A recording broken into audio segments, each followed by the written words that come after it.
क्या अंपायरों ने बेईमानी से आरसीबी को जिताया, जानबूझकर सीएसके को हराया?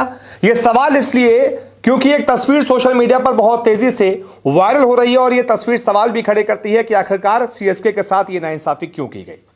दरअसल सीएसके मैच में पूरा बनी हुई थी, जीती हुई थी एक तरीके से। 16 ओवर में 172 उसके रन थे और 2 ही विकेट गिरे हुए थे। आयुष मात्रे 94 पर खेल रहे थे। 4 ओवर में सिर्फ 40 रन चाहिए थे और 8 विकेट हाथ में थे, यानी आप 3 ओवर में वो 40 रन बना देते, सीएसके एक ओवर पहले मैच जीत जाती।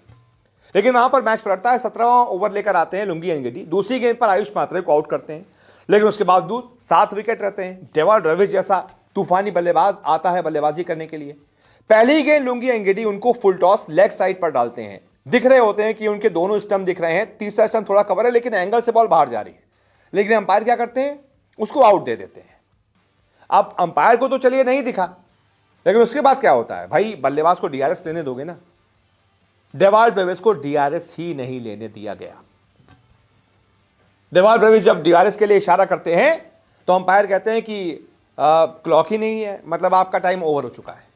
डीआरएस लेने के लिए बल्लेबाज को 15 सेकंड का टाइम मिलता है, लेकिन कम से कम डिजिटली एक क्लॉक, जैसे ही अंपायर आउट देता है, डिजिटली एक क्लॉक जो मैदान पर स्क्रीन्स लगी होती हैं बड़ी बड़ी, उसमें 15 सेकंड शुरू हो जाते हैं। बल्लेबाज देखता है उस टाइम को, उसके हिसाब से वो डीआरएस ले लेता है। लेकिन यहां पर तकनीकी गलती क्या थी कि डिजिटल क्लॉक अनअवेलेबल थी। क्यों अनअवेलेबल थी, यह बहुत बड़ा सवाल है। क्या जानबूझकर ऐसा किया गया? अंपायरों ने ऐसा किया? और फिर अगर बल्लेबाज डीआरएस के लिए कह भी रहा है, तो अगर डिजिटल क्लॉक नहीं है तो बल्लेबाज को कैसे पता होगा कि मेरा टाइम ओवर हो चुका है? तो उसको उसका बेनिफिट देना चाहिए, डीआरएस उसका मानना चाहिए, लेकिन नहीं माना गया।